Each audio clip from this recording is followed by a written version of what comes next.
It's the 18th of October and we're at the offices of Robert Riddel, interviewing Robert Riddel about his student experiences, and it's me, Deborah van der Plaat and Janina Gosseye, and I think we'll just get going. Yes. Right, okay. Would you like to do?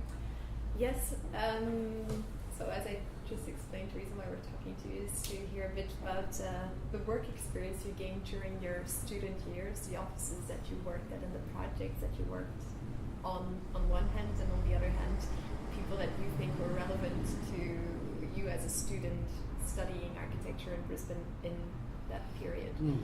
So, well, there were two ways to do architecture in the 1960s, and I started in 1964, and I went to QIT, or I think it was even CTC when I first started, Central Technical College, and as opposed to the University of Queensland, which was a full-time course at that time, whereas the QIT one was a part-time course in that you went to college, as it was called, on 3 nights for most of the course, and you worked all day for an architectural firm. So I was able to get a job as one of 3 first-year students at Conrad and Gargett, which was probably the largest firm in Brisbane at that time, and that was quite a privileged position because not all the students could get jobs at that time, and I think there were probably 200 that went into or turned up the first night. We went to QIT, CTC, and they soon dropped out as they found out what architecture was about, and it wasn't for them, and that it was quite hard to do. And anyway, we were fortunate in working for architectural firms and learning so much by doing that. But as a first year student, you had to learn first to do lettering so that you could contribute and finish drawings. So I remember doing lots of sheets of lettering to convince them that I could actually draw and letter in a suitable way that could be read. And I was fortunate to work under the partner Lou Haley, who was one of the more lively ones, and he set me to work with an architect called Graham Thedeke, who was one of the brighter designers in the firm, and he taught me a lot. So I used to help him to detail buildings that he had designed, and we did a lot of ANZ banks, I remember. But there were other interesting things going on in the firm, and one of the most interesting to me as a young student was this modern office building being built on the corner of Adelaide and Edward, which was the MLC Centre, and Conrad and Gargett had a supervising role in that building, but it was designed by Melbourne architect Bates Smart McCutcheon, and I used to go there to make deliveries on site and get exposed to how this building was being put together, and I really liked the way that it was being designed and put together, and I thought a real asset to Brisbane. Can I just ask you a question there? It's really interesting, I think, that you started doing almost that sort of pupillage type system of education where you work in an office and then study at night. Did you have any experience prior to going into the office in terms of architecture, or? Well, I suppose, yes, we had done geometrical drawing at school. In those days you had, I think for probably the last 2 years of primary school, you did manual training.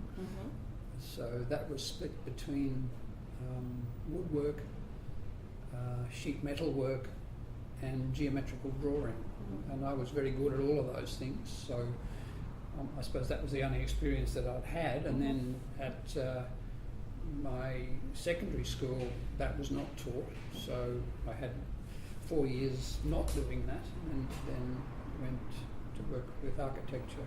But I knew from pretty early on that I wanted to be an architect, so I was interested in doing that. So, you know, I'd been drawing things myself and making models of buildings I liked and so on. Because I was thinking it must have been then fairly competitive to try and get a job in firms such as Conrad and Gargett. How did one go about that?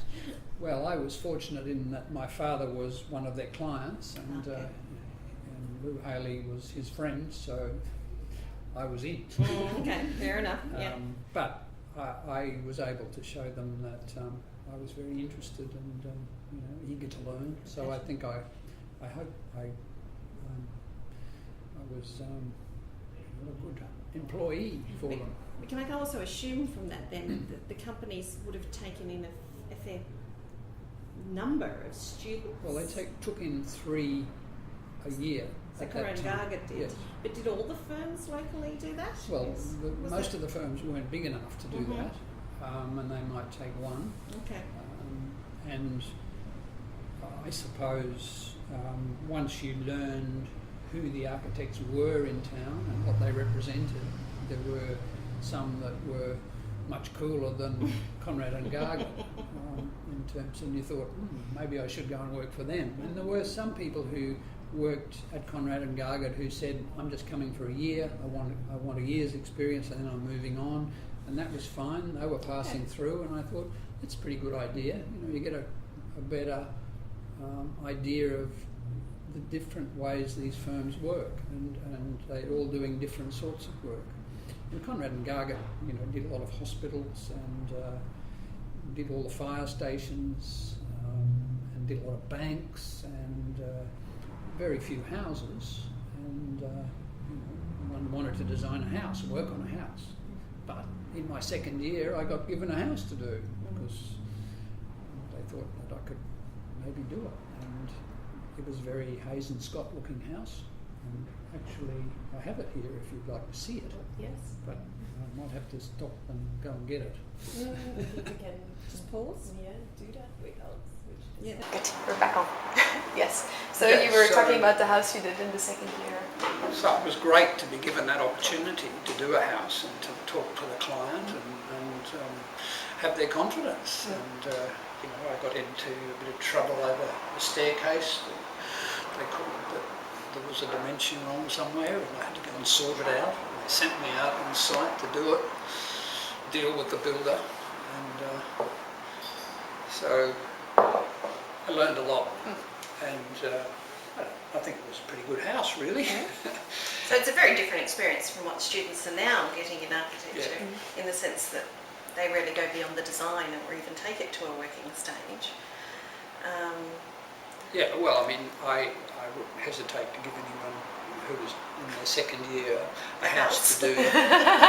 Yes. So I was given some privileges, perhaps, and I learned a lot.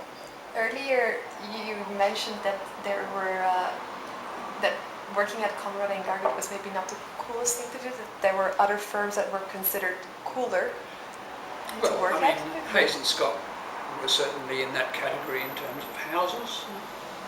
John Dalton was the coolest thing around. John Dalton employed one student at a time only, and that's all he had in his office. And I did ask for that job, but I didn't get it. Do you remember who did? Oh, well, yes, there was someone in my year who got it. A boy called John Kupfer. And before him it had been Haig Beck, who I knew. And I asked Haig when I knew he was going to leave, I'm ready. But I can't remember the circumstances. I didn't even get an interview to go and see it. But I used to go to the office when I knew them, sort of. And I applied when I left Conrad and Gargett, but I suppose I should tell you what's going on in Conrad and Gargett at that time. There were some interesting things going on. St John's Cathedral was coming out of the office in the second stage of it, and that was a bit controversial because instead of doing it as a stone vaulted building, they did it steel framed and made it look like a vault because they were not confident that they had a builder who could handle stone vaulting. There was a number of fire stations done by the designer of them was Keith Frost, and he was a very much harder person to work for than Lou Haley was. Lou Haley was a very friendly person, whereas Keith Frost was the opposite. But he was a very good designer and very diligent about what he did, and he wanted people to do it perfectly, and when they didn't, he got very angry. There was the Commonwealth Bank being built at King George Square, and that was quite a big project that took a long couple of years at least, and it wasn't finished in my time there. One of the little buildings that I helped detail was the Archbishop's Chapel at Bishopsbourne in Hamilton, which is a very Frank Lloyd Wright building, and that was designed by I've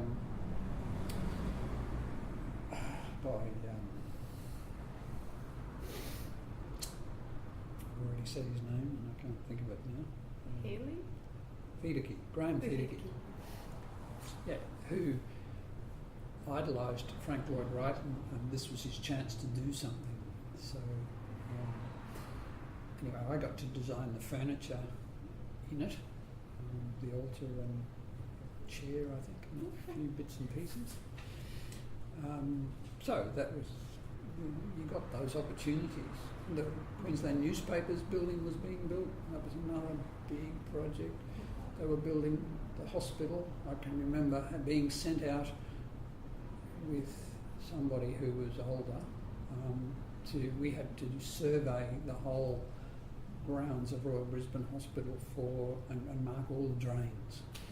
And we had to go with a plumber and put dye down drains and then work out where it was coming out and try and do a drawing that was up to date of all the drainage on that site. And it was, that took quite a long time to do.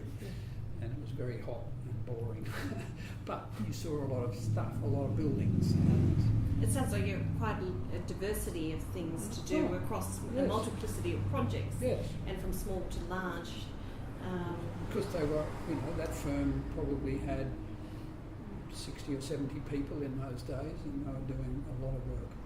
And yesterday we spoke to Duncan McPheely, who was talking about SGIO building, and he said that for the SGIO building they organised some sort of internal competition. Yes, for I remember that. Was that typical for the firm? Did they do that for many projects? Oh no, I think with that they, the people like Keith Frost had a view about what it should be, and others had different views, and so they had a bit of a competition to see what the client thought. And Graham Wiedeke did this bizarre building that twisted, that they never could have built, I don't think.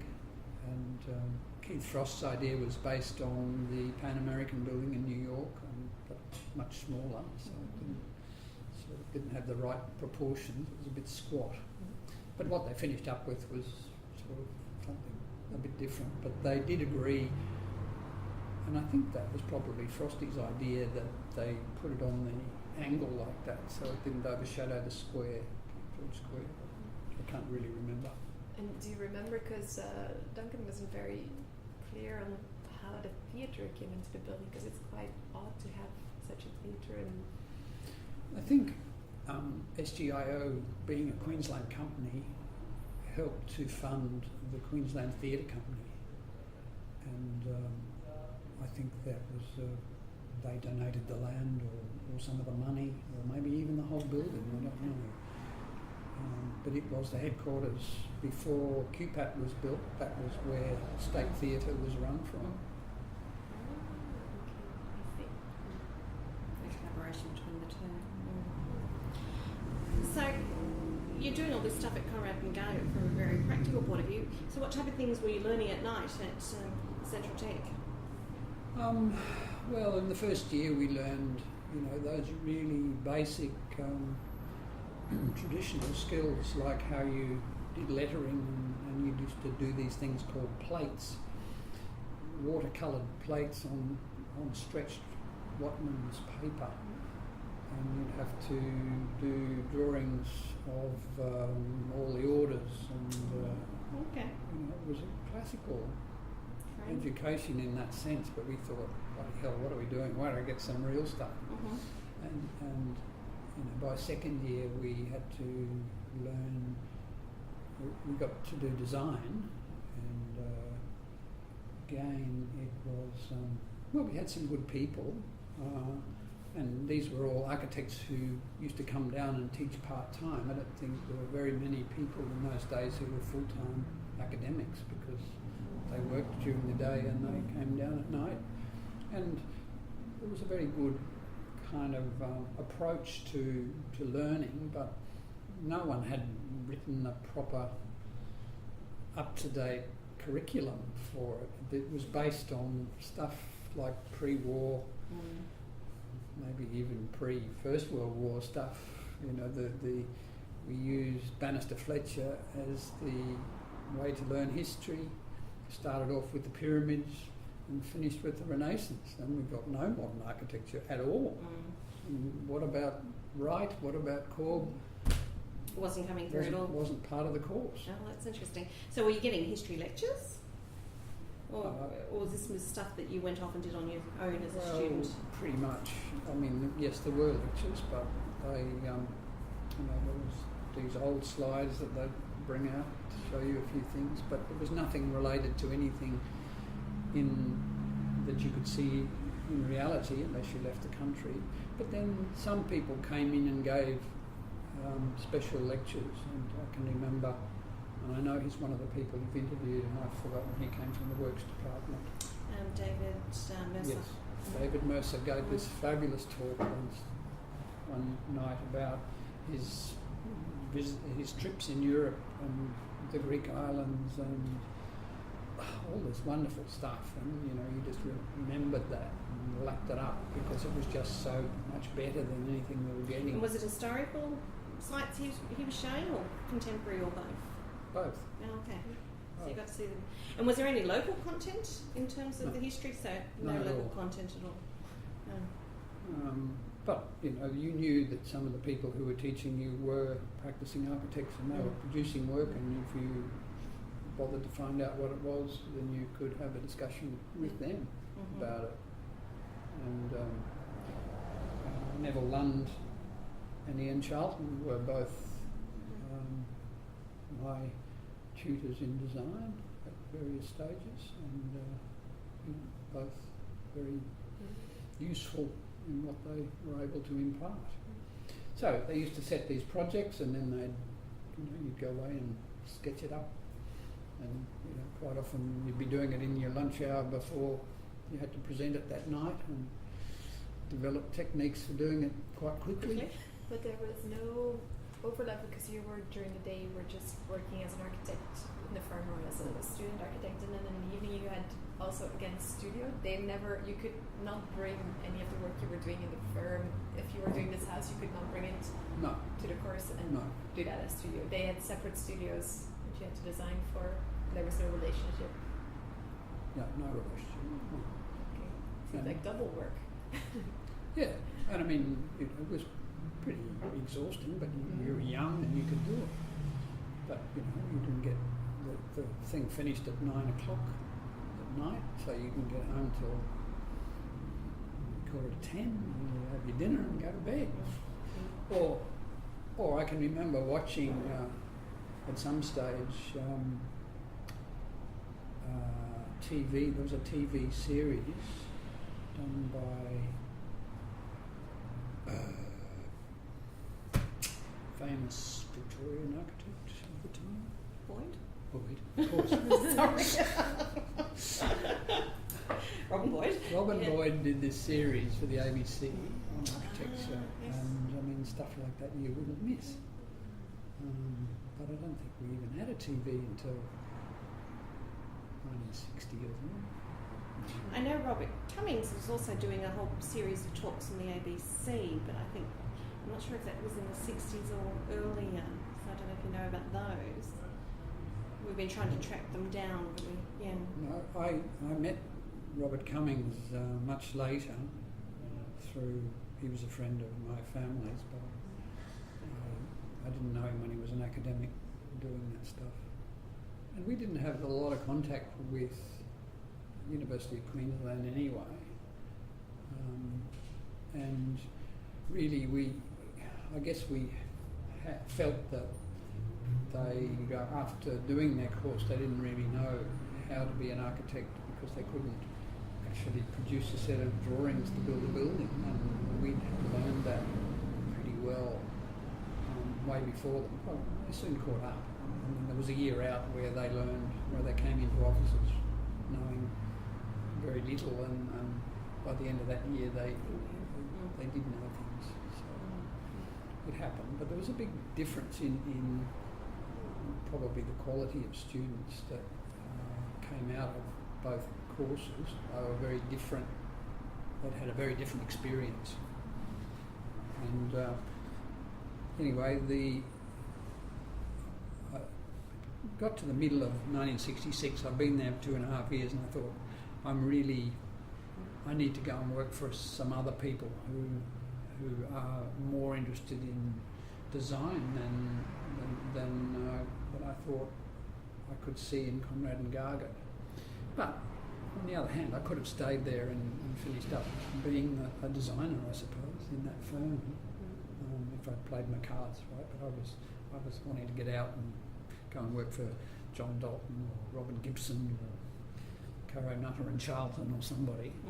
And but then my father gave me the opportunity to actually do a building, and I built a garage at home for 4 cars, and it included a little flat for me.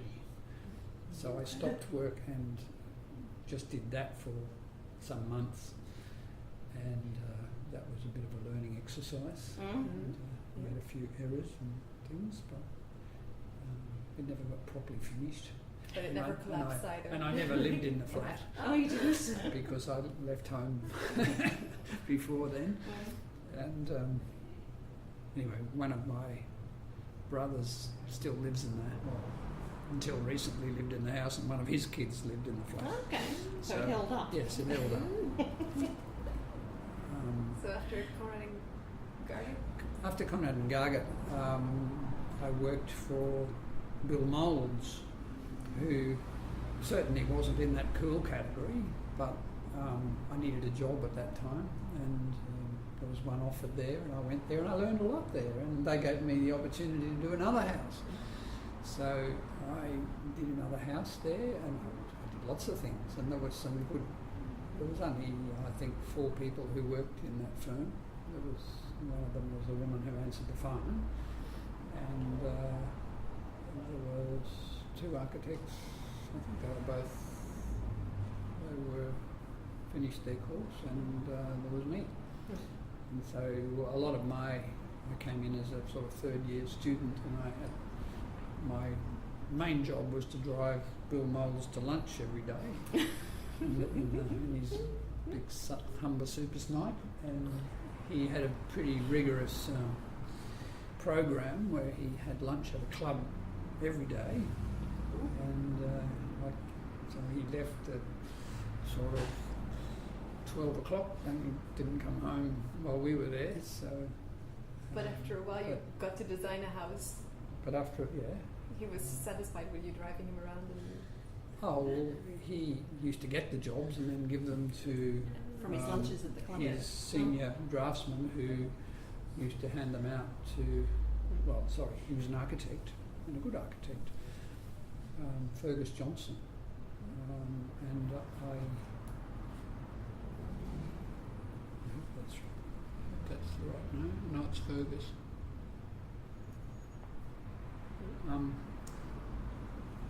Anyway, I got the opportunity to do a house.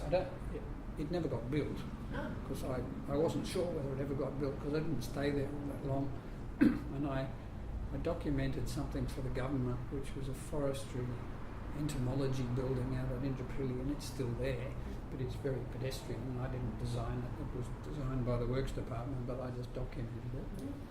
And I could do things like that. And why did you decide to go to that firm? How did you end up there? I just needed to get a job, and that was. But there was no contact via Conrad and Garget, or had you? Yeah. I had left Conrad and Garget, and one of the things that I can remember about, I had to go and see Bren Garget to tell him that I was going to leave the firm, and he was very surprised really, because he thought, well, I'd been able to do all sorts of things there. And one of the things he said though, he said, you know, here we don't do flat roofs. Flat roofs leak. And he knew that I'd done this house, which has a pretty flat roof. And I thought, yeah, this is the right time. I need to go and find out about these things. This is the second house that I did, which was at a place called Woongoolba. Woongoolba. It's sort of Jacob's Well, halfway to the Gold Coast. And it was on a site for one of Bill Mole's fishing mates, and we had a boat tied up in front of it. It was waterfront. And anyway, I went there some years after I came back from England to see whether they had built this house, and there were two other houses on the same block, so I think if it did get built, it got pulled down. And I've never been able to find out really. I think it probably didn't get built because... So this was built when you were at that small... This is that building. Bill Mole's. Yes, Yeah. Bill Mole's, yes. There it is, W.J. Mole's. Oh yeah, sorry. So they were obviously a much smaller firm, but did they do primarily domestic work? No, they didn't. They did everything? They did Ampol's work, and they did work for documenting for the government. All right, yes. Public Works Department. I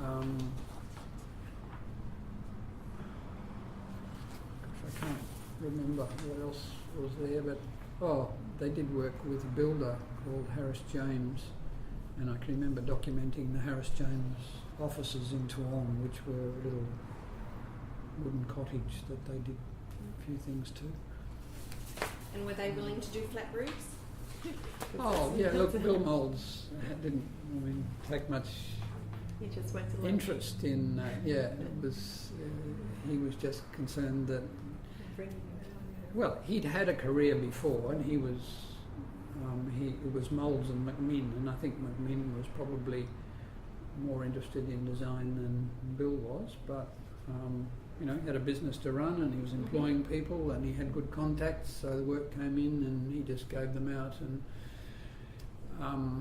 he didn't really have a view on what they would look like, so you had a lot of freedom there. And how long did you stay there in the end? I probably only was there for 6 months or maybe even less.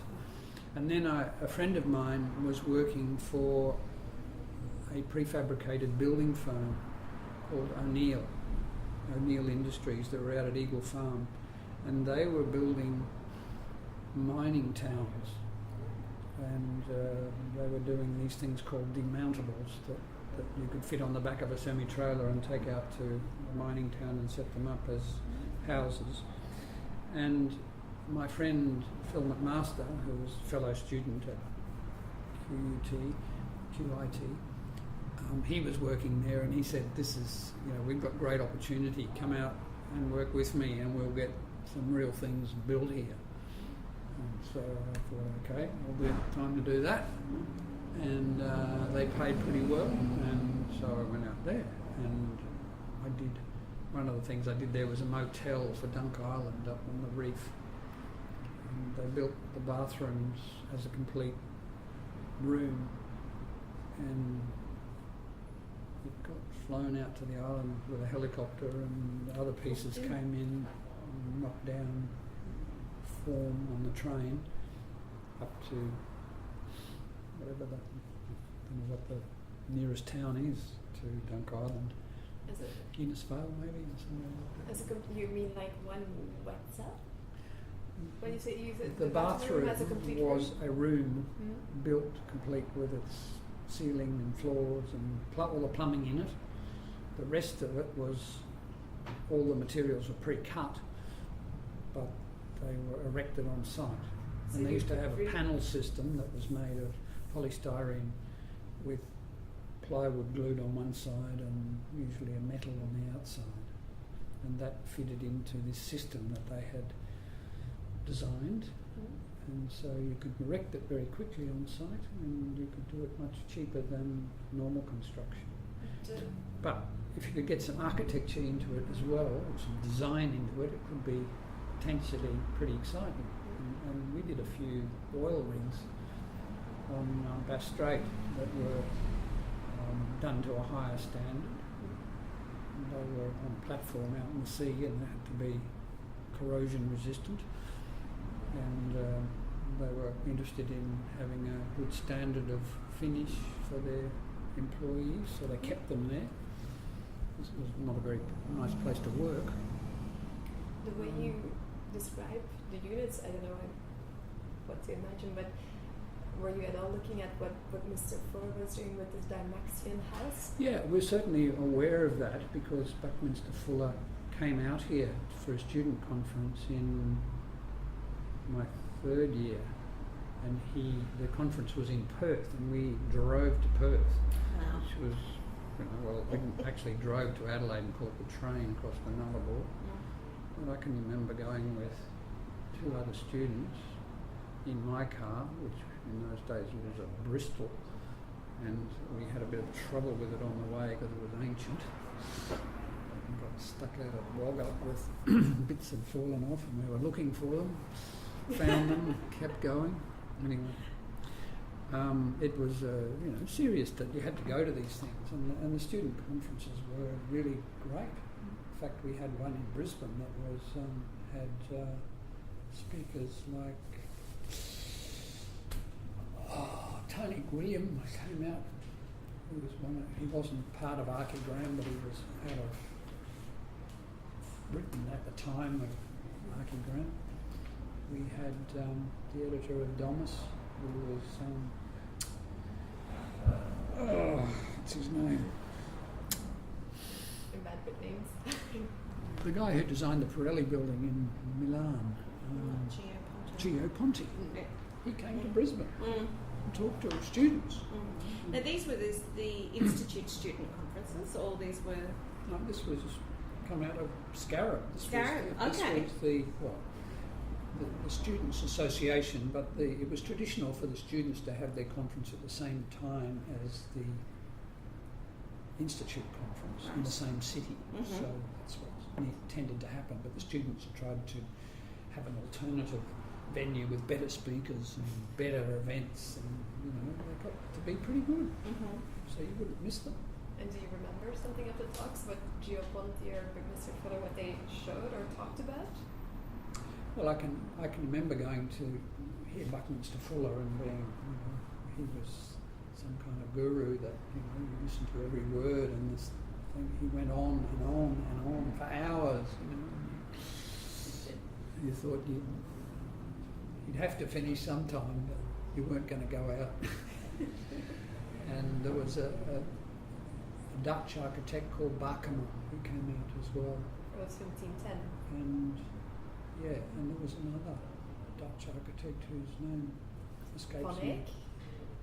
No, No, that's Aldo French. Van Eyck. Aldo Van Eyck, yeah. Yeah, he came out. And people like this you wouldn't miss. And I can remember that Philip Cox spoke at that conference too about his new tennis centre in Sydney. And after Buckminster Fuller had been going on about how much buildings weigh, that was the way you should assess a good building, how much it weighed, because buildings should be light, using little resources. And so after Philip Cox gave his talk about his reinforced concrete building, I asked him question time, how much did it weigh? And they thought that was a ridiculous question. Oh, really? Either he didn't get He the hadn't connection heard. with Bucky. So Buckminster Fuller came out in the 60s, in Would have been 66, I think. 66. So Geoponte came out. Do you know what year that was? 68 or 69. Okay, and I believe Maxwell Fry is another one that's listed in my sources coming out. Do you remember that? I didn't hear that one, and it must have been, there was one I didn't go to in Hobart in about 67. Okay. It was probably that one. So from there, you after molds, you went to. I lasted at O'Neill Industries for, I don't know, less than a year, and I did a few things, and then I thought, this is going nowhere. We're not actually doing what I thought we were going to do. We got to design a range of service stations, I remember. That was pretty interesting. And there were interesting things potentially, but it wasn't, they didn't really value your input to the extent that I thought they should. And so I then went to work for Bligh Jessup Bretnall. That was a very different environment, and there they did value both design, and again they gave me all sorts of opportunities to be involved in the design of things and to document them as well. So I worked there on a project. The Supreme Court was being documented, the District Court had been built, and I was working on the third stage, which was the Magistrates Court, with a very good architect called Don McNiven, who taught me a lot, and I was there for a year and worked on a few things. Worked on a chapel there for a crematorium on the Gold Coast, which didn't get built to my design, but at least I did some sketches to get the thing underway. We did a big housing development for the Moorlands site on Coronation Drive, where the Wesley Hospital now is. Before the Wesley Hospital was there. And I can remember building a model of how we might put a lot of housing onto that site and keep the old home that was in the middle of it called Moorlands. We did a competition up in the town centre of Toowoomba, which we won. I did a stand for the RNA show for Gatton College.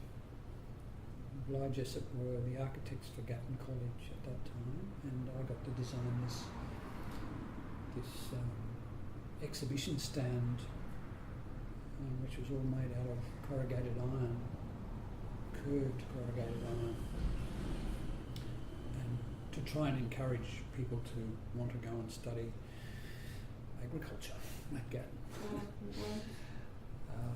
So were you still at QIT at this stage, or you finished, or? I was doing, I think, one subject by then, Mm-hmm. which was structural mechanics, which I had trouble with, and so I couldn't go on beyond a certain point till I got it. Okay. And anyway, when I did get it, I thought, I'm not going here, I'm Okay. going somewhere better. Okay.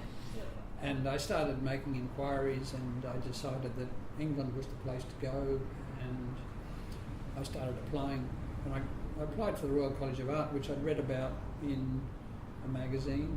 I think it was Harper's and Queen. It might have been just Queen in those days. Magazine, which was a British thing. It was about all the design coming out of this college, and I thought, that's the place to be. So I just wrote and said, how do I come here? And they told me, when you have to apply, and I put a portfolio together of things that I've done, and I got in. And that was, they took, in each discipline, they took, I think, something like 12 people a year, so it was pretty competitive. They were taking from the best art colleges in Britain, and it was a postgraduate course, and they accepted my 4 years at QUT as a first degree, so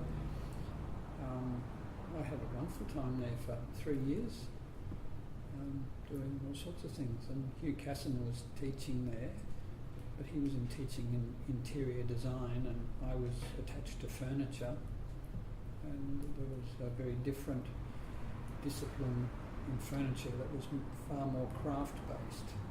And I learned a lot about that, even though I was coming from somewhere that thought the future was what IKEA was doing, and IKEA didn't exist then as far as I knew. But I was wanting to do all these things that sort of came out of O'Neill Industries and were affordable, modern furniture that packed flat and came in a box and all of those things. And I designed a lot of those things while I was there. But I also designed things like bathrooms that would make any sort of old warehouse habitable. So you could just buy this bathroom and stick it on the floor and then furnish the rest of it around you, and you were ready. And I had bedroom furniture that would do the same, that was on wheels, and it had a desk and it had a wardrobe, and it was all one thing.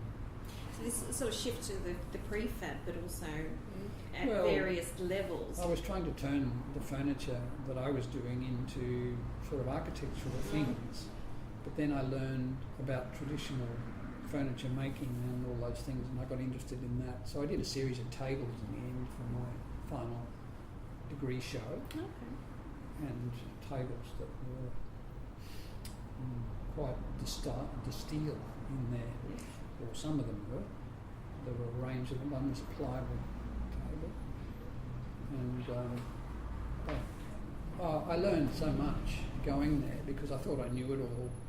I'd done all this stuff, putting buildings together, but furniture was very different. And I thought, well, at least in furniture you don't have all the problems of people telling you, all the problems you have putting up a building and getting your ideas built. At least you have control over this smaller thing. But that's not the case in reality. Do you think what you were doing was influenced, because it seems to be the early 1970s, a period where people were obsessed with like flexible cities, like Archigran was doing the plug-in city, and the fact that you could just have mobile units that you take with you and that you can basically live anywhere. Do you think it was in one way or another influence? Yes, I can remember doing a project both in Australia based on a little, it was an adaptation of a car that you could live in, and then I when I got to England, and I was faced with actually how do you afford to live in London when everything is so extraordinarily expensive, when you get about the size of this table that you're in, and you think you could actually do this quite well if you were in control of it, if you were allowed to build it. And how would you go about building it? Well, the only opportunity you had was to build it in secret, because you weren't allowed to build it. You could build it in secret inside an existing building, or, and I looked at renting a warehouse to do that in, and that was very problematic. In the end, I bought a delivery van that was a Citroen that had front wheel drive and a very low floor, and you could stand up in it. And it was just a corrugated metal box, and I decided to fit that out as a small house so that one could live in secret inside it, because if it was in secret, it wasn't like you were camping. It was just another utility vehicle parked on the street somewhere. But it had very high-tech kind of fit-out. So it was like a caravan, I suppose, but using caravan technology in a way. It was a camper van, very sophisticated camper van that didn't look like a camper van. It looked like a milk truck, because that's what it had been. But it was a Belgian milk truck, so it had, suitably obscure graphics on it. And it also had Belgian number plates, and I got into trouble when I drove it into Belgium. Oh, you did? And I got stopped by the police, and they told me that it would be best if I left Belgium, because I was driving this vehicle that was unregistered, and they didn't want to deal with it. But I went straight into France, and you could could drive it anywhere. You could park it on the Champs-Élysées and spend the night there and no one would know. It just looked like a parked vehicle. And I thought, this is pretty interesting. You are here and living in some comfort.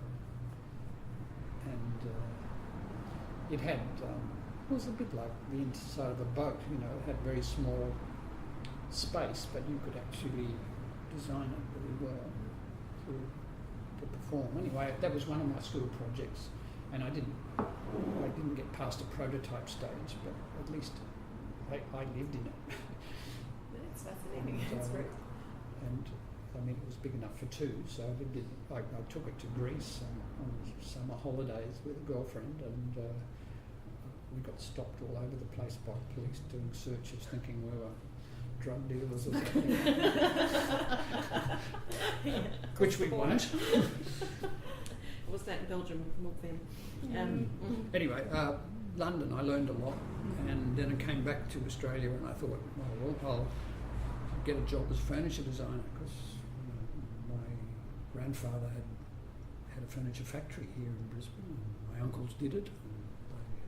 And I thought, well, do I really want to work for them? And I decided, well, I'd go and work for someone else first anyway. I did do an interview for a job, and then I decided, this is crazy. I just go back to architecture. It's just going nowhere. It's too hard to do that. I would have to do it on my own, and I'd have to get a factory of my own.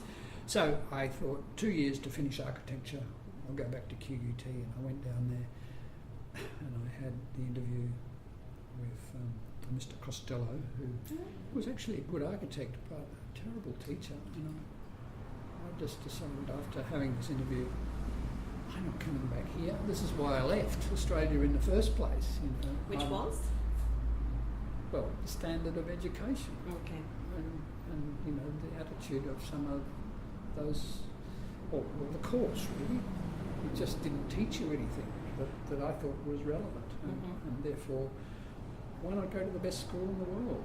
Go to the AA. And the AA was very expensive, but actually I'd learned how to live in London pretty economically. I mean, I didn't live on the street anymore in that vehicle when I went back. I actually got a very comfortable flat, but I knew people then, and you could survive, and I could work and go to the AA at the same time. And where did you work at an architecture firm? I worked for an architectural firm. I worked for a few of them when I was at Royal College as well. I mean, I had to subsidise to survive being a student. As an overseas student, you paid 3 times the rate that the locals did. So I did all sorts of jobs. I was cleaner in the Royal Geographical Society. Nice building. It was a nice building. I enjoyed it very much. And I got a job as a stagehand with a performance by Peter Cook and Dudley Moore called Behind the Fridge, which went for more than a year. And it paid very well because you had to wear costume, which meant that you wore a dark, you wore a sort of a black coat that they gave you because you had to come on while the lights were on stage and carry things off. And then you just got to watch the show, and that was so interesting. I mean, they did it differently every night. So, but it paid enough to live on. And do you remember any of the firms that you worked in? Yes. Well, the firm I worked for most was Bernard Hartley and Partners, which was quite a small firm with Bernard Hartley and Leo Rubinstein and 3 students. 3 students and an Indian architect or draftsman, I'm not quite sure.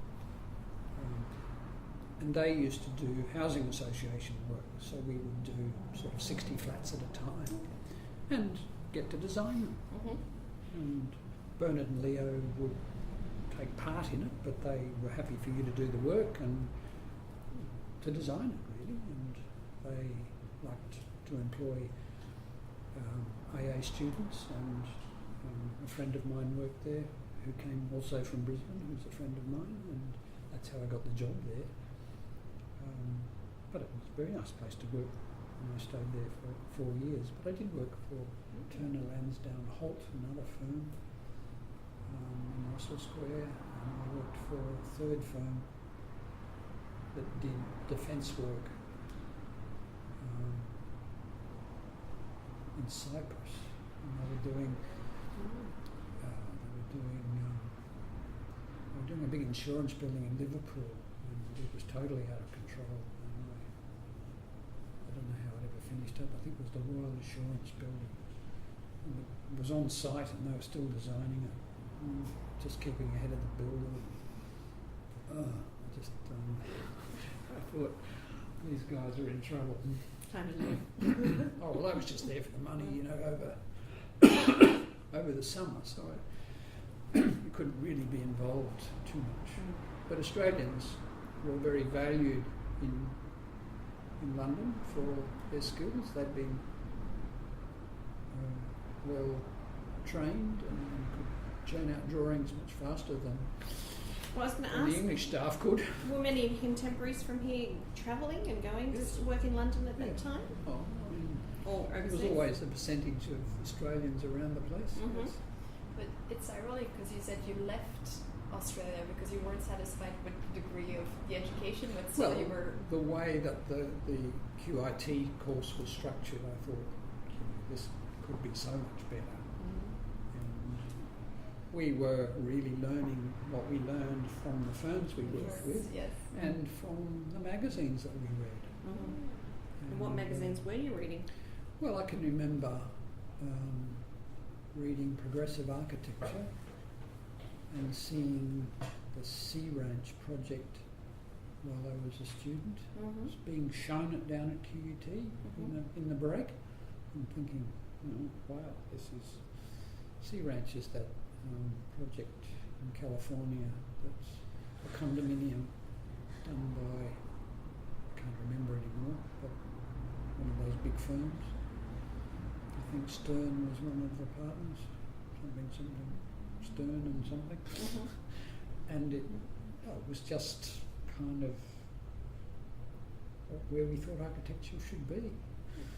And there were people like Galton and Railton who were out there doing it here, but on such a shoestring, And so you had a lot to learn if you went to these places, and it was about learning.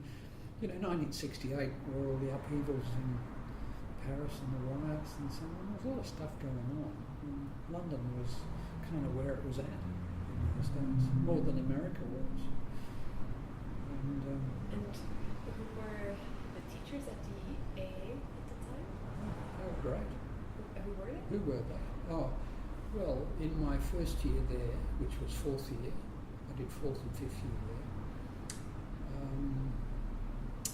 Andrew Rabenak, who was a British architect who'd won a Harkness Fellowship and studied with Ezra, I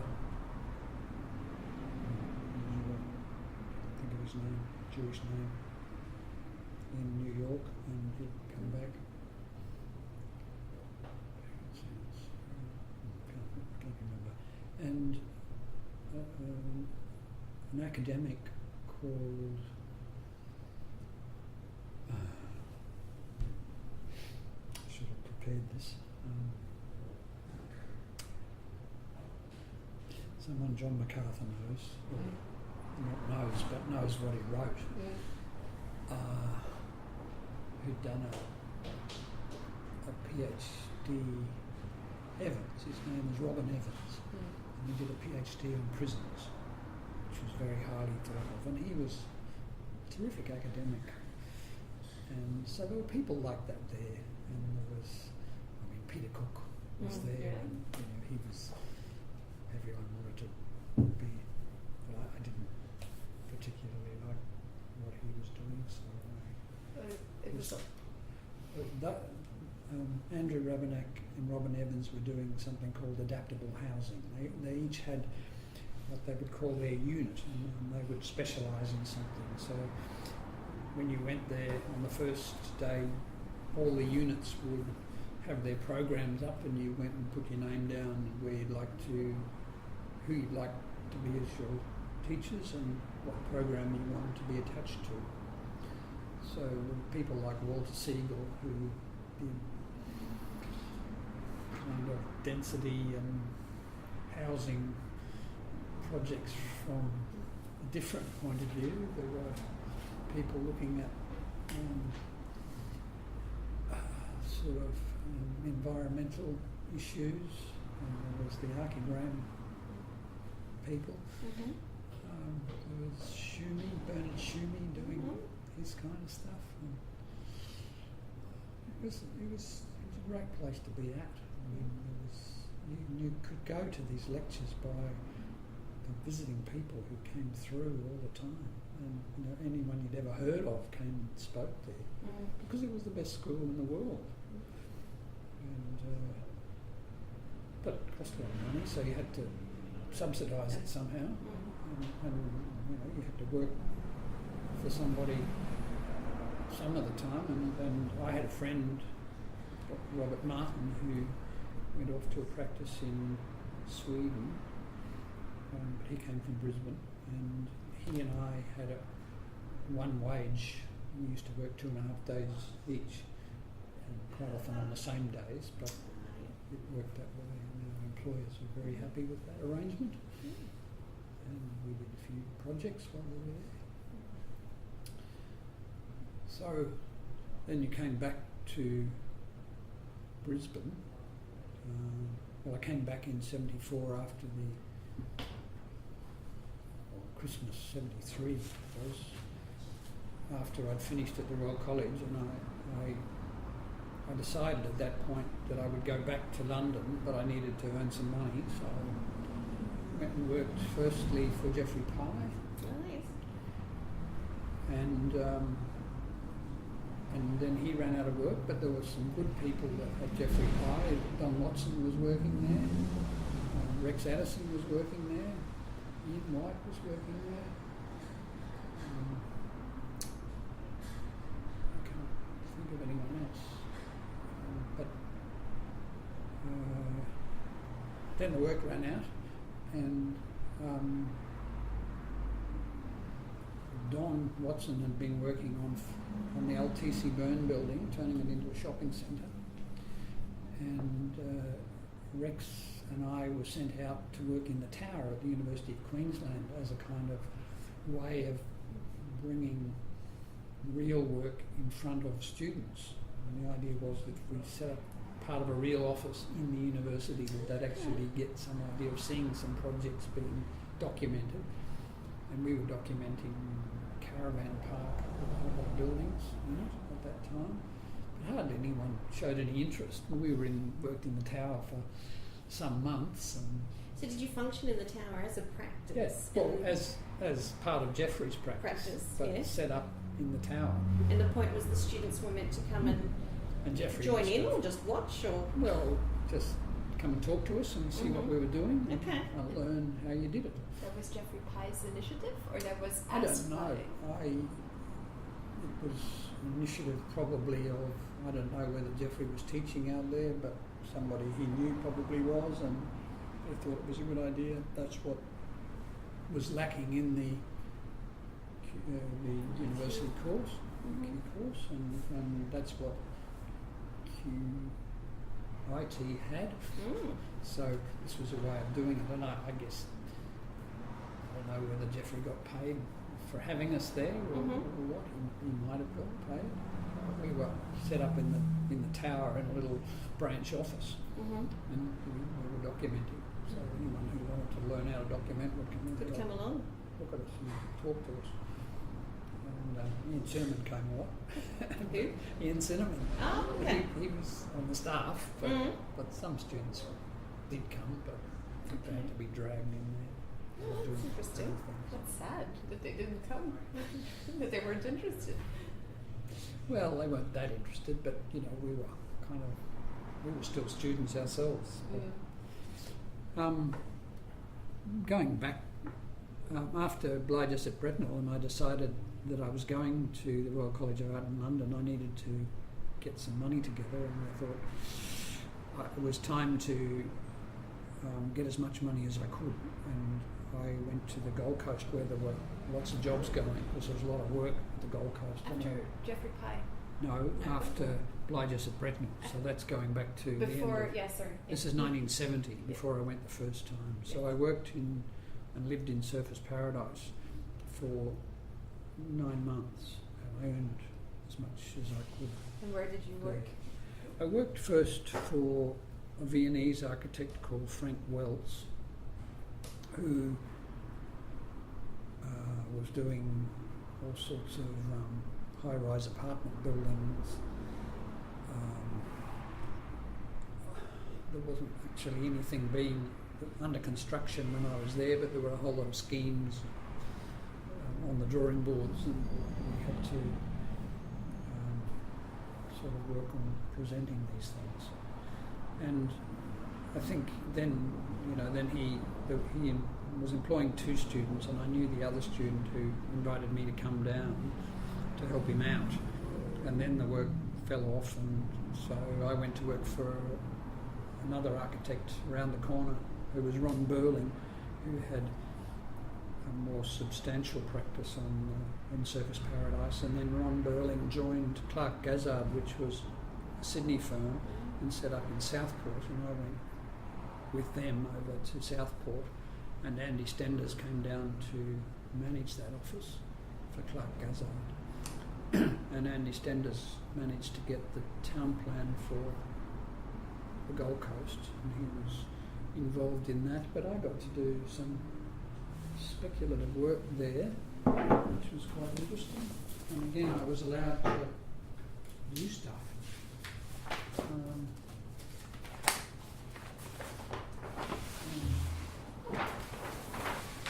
Do stuff like this, which was a new housing development being sold on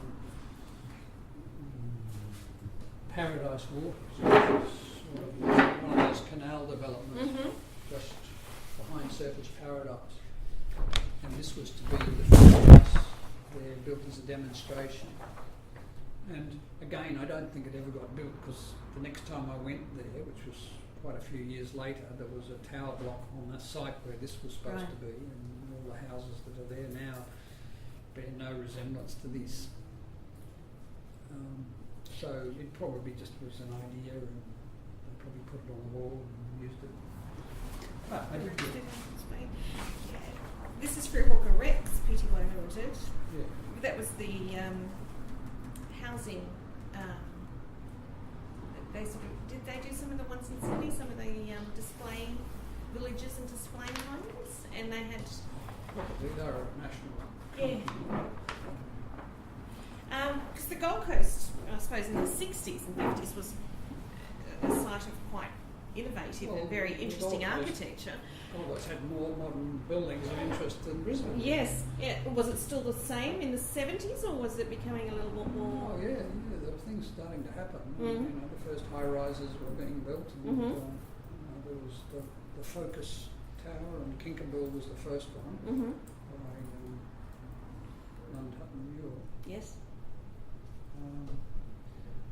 So you did just get the opportunity to design a little house for somebody and go and show it to them, and you go out and see the client as if you were a proper architect. And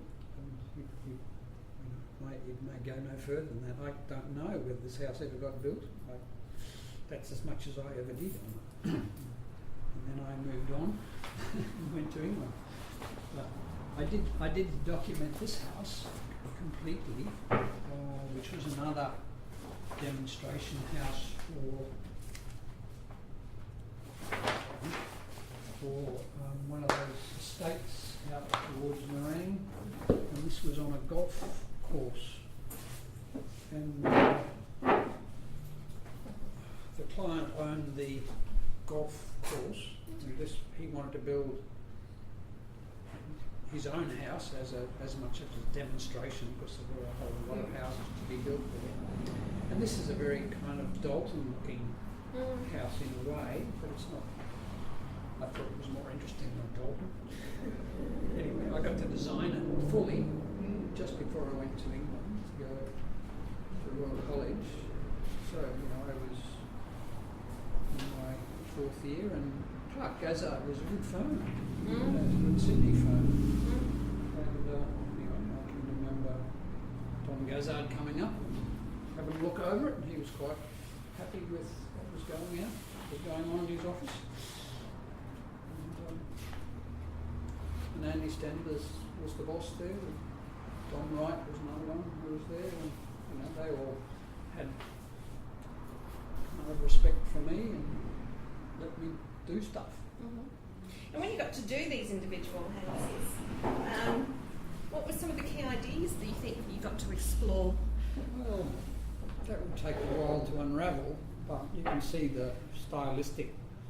I mean, there's a lot of Dalton in that, but there are other things as well. I mean, the courtyard was not a particularly Australian thing, and it's something that I had thought would work. And I guess that comes out of seeing an exhibition of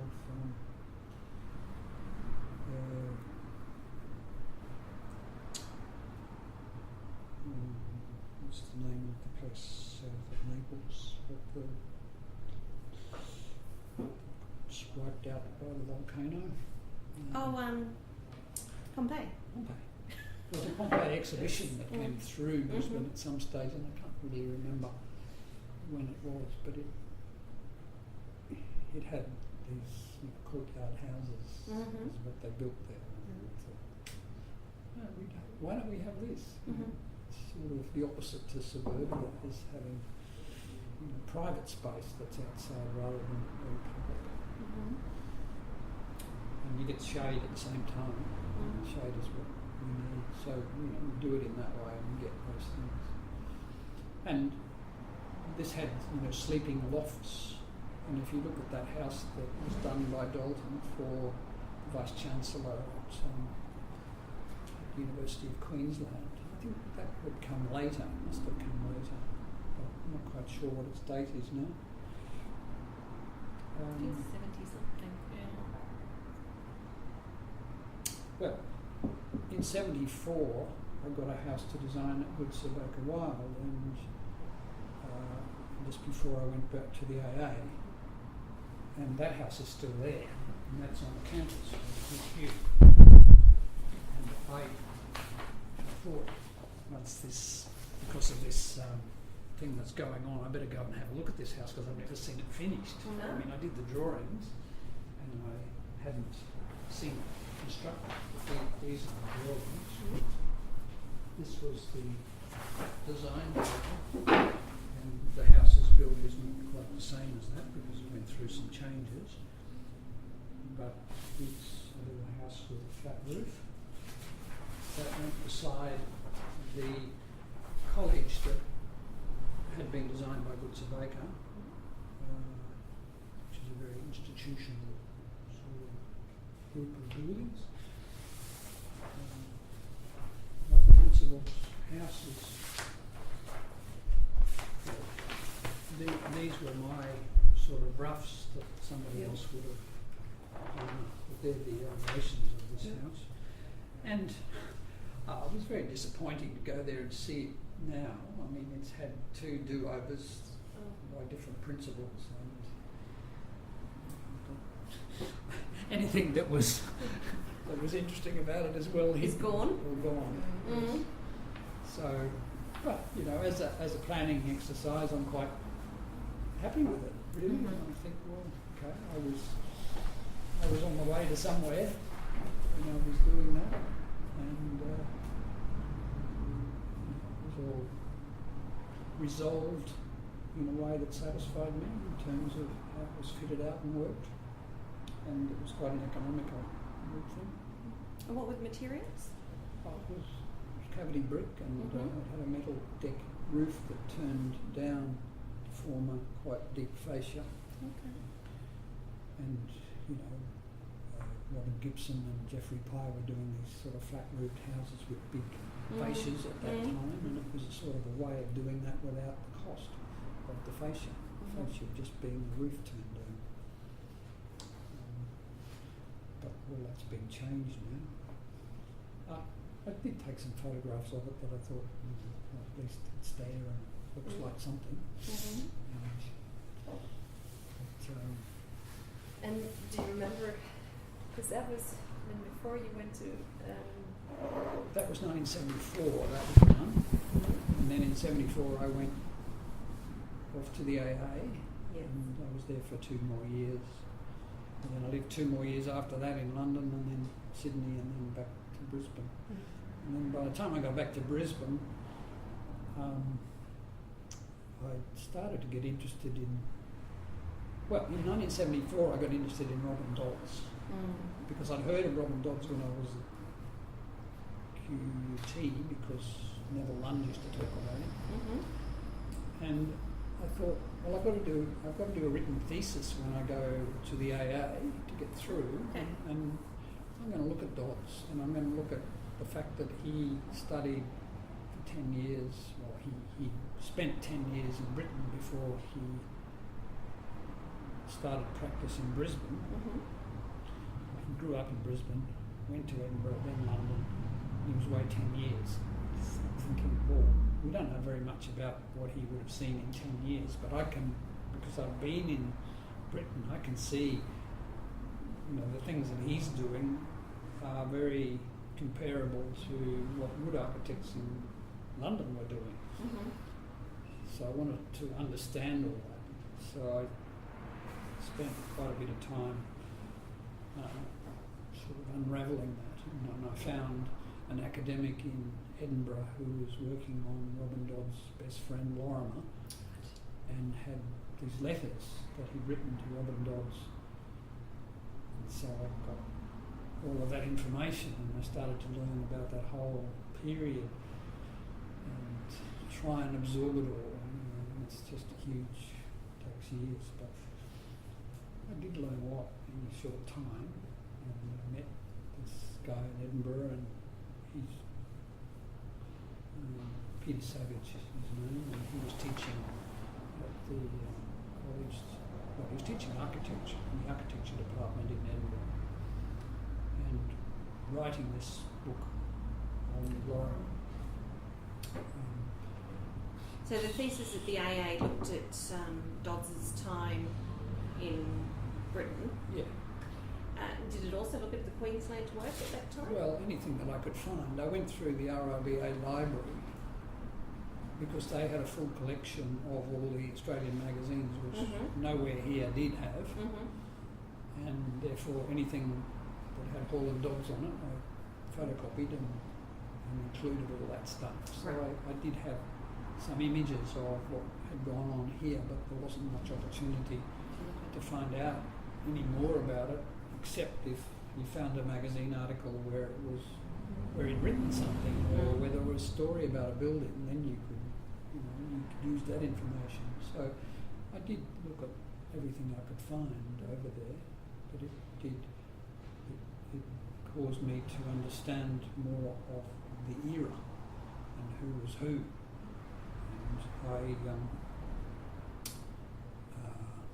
there were other people researching that. And Alistair Service had done this wonderful book, and I went and talked to him about it and showed him pictures of Dodds and said, where does this fit? And also there was someone else at the AA who was very interesting, who was knowledgeable too. What his name is now. He has a television program these days. It'll come to me. He's written lots of books on architecture. Dan Cruikshank. Oh, yes. And I talked to him at length about Dodds and where he fits. But the thing is, you can't really compare stuff that's going on in Australia with what's going on in Britain, because Britain was a wealthy country and Australia had bugger all, so in Brisbane even less. So what was happening in Brisbane was pretty minor compared to what was happening in Britain. So you had to see it in that context. And if you start to talk about what's going on in Brisbane, in London, they kind Well, of... that's what I'm wondering. What was sort of the reaction to doing sort of, well, I suppose, Brisbane-based architect at that time for your AA thesis? That's what I thought was interesting. But I mean, my thesis was way better than what most people did there, so they didn't mind question at all. it. No. Well, it was a serious bit of research. So anyway, it was the basis of what I did later. Yeah. Did the study of dots change your mind about the flat roofs? Because you said you left Common and Garger, they said no flat roofs. It just caused me to look at design in a much broader way. I mean, I can still come up with a flat roof. And I've done houses here that have flat roofs, but I've done houses with pitched roofs as well. So I guess it's not as simple as that. Right. And Brendan Gargett was just, he was very practical. He said, flat roofs leak, they do leak. You're very careful. And I know the first thing I did, that building for the law school at University of Queensland has flat areas that have a membrane on them. And the university rules said no membranes allowed. I said, well, we don't really have an option here. We've got to have some outdoor space in this building, and it's going to be flat because it's extension of part of the floor, and we can get the guarantees and do it properly. And the reason why I ask is because yesterday we were talking Duncan McPhee, and he was fascinated by this roof architecture of dots and said how it makes it seem as if the buildings are floating in the landscape because they cast a big shadow underneath, and if you see them from a distance it has a special value or it reinforces the architecture. But then not all Dodds buildings do that. Some of them do. I mean, he's very versatile. But there was this idea about the roof, and that comes from Morris and Ruskin, what the roof symbolises. And it's hearth and home, and it's roof aplenty, and it's all of those things that these people were very serious about doing. Were you interested in Dodds before you went to London? Or? Well, only I didn't know much about it really. I'd seen St Bridget's Church, and I'd done one of these projects when I was a student, comparing buildings. Old buildings and new, I yes. had to do another one on churches, and I chose St Bridget's, and I chose that wonderful church by Douglas and Barnes out at Indooroopilly as the two. And both fantastic buildings, I thought. So I knew about Dodds, but I didn't really know anything about the era or what else. I knew that building on Wickham Terrace, the 97 Wickham Terrace, I knew that was a Dodds. But apart from that, and I knew I'd been to Dodds' own house when it was open for inspection because some students sort of publicised the fact that it was a piece of architecture and we ought to go and look at it, so we all did, and then it got pulled down. So it's just interesting because in a number of the interviews, Dodds comes up as is identified by a number of people as one of the key architects that had a big influence locally. Well, he was talked about, but I don't think too many people knew what he represented because Peter Newell had written this article with I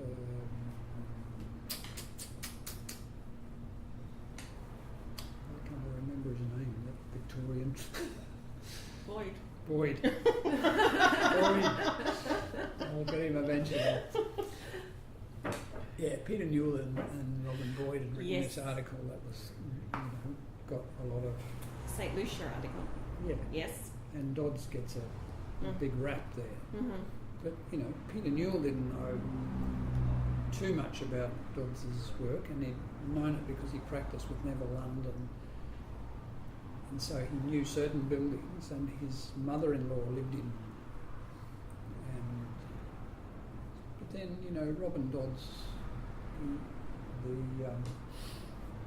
the nephew of Robin Dodds I was interested in, who was still practicing in Brisbane, I wrote something about a house called the Fish House in South Brisbane for an assessment for Australia Post. Australia Post owned it, and the Commonwealth architect asked me, was it of any value, because they didn't know what to do with it. So I wrote this little report on it, and then I got this call from Robin Dodds who said, "You don't know what you're talking about, and if you write any more like this, I'll sue you." Oh. And I thought, bloody hell, I didn't write anything incorrect. I know all this is right, but it was a house that was pretty run down. It was full of derelicts because it was empty, and he just thought that it wasn't the sort of thing that Robin Dodds would have been associated with. But he didn't know, or if he did know, he didn't want that publicised. I'm not sure which. Anyway, I thought, well, I better be a bit careful with this. But I know, I've been through the tender books. I know where this house fits. I know when it was done, who built it. I know something about it, and I can see what kind of house it's been. And even though it was on the site of where the State Library now is. Oh, yes. And it got pulled down. But at least I photographed it and measured it and wrote this report about it before that, saying it was important and they should be aware of what it was. And when was that? What year was that? 1981 or something like that. Sorry? About 1981. Okay, so that late. Oh, okay.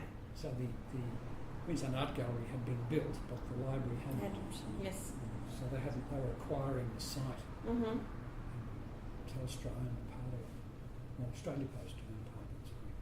So what you're saying is that while Dodds had been singled out to some extent as important, there still was a lot of a lack of knowledge or understanding of his work. Well, I can remember somebody from the Institute ringing me up one day and saying, "Oh, we're going to call the award for housing after Robin Dodds, the Robin Dodds Award, and can you give us some images of Robin Dodds' work?" And I said, "Okay, yeah." Anyway, I included the drawing of the Mater Hospital in it, and they said, "We don't want this. I mean, that's not what he does." What, they just wanted houses? Yeah, that's what it houses. Yeah. And if you start to read what had been written about Dodds, he was just an architect of houses. Okay. The other things were not important. So was it getting collapsed into the Queenslander, for want of a better word term? Well, it was the superior Queenslander. It was the one that was designed by an architect. But, Don then showed that they were all designed by architects. So, but Dodds really played up the ventilation aspect of their design by designing big French doors to allow the breezes through, big high roof to insulate it, verandas that could be lived on, floor plans that allowed cross ventilation, ventilated eaves and ridges, and ventilation was made a virtue of these things. It was visible as well as being invisible. So, the theory was, well, Dodds' houses would be environmentally superior. No, they probably are, but it's a pretty hard thing to test.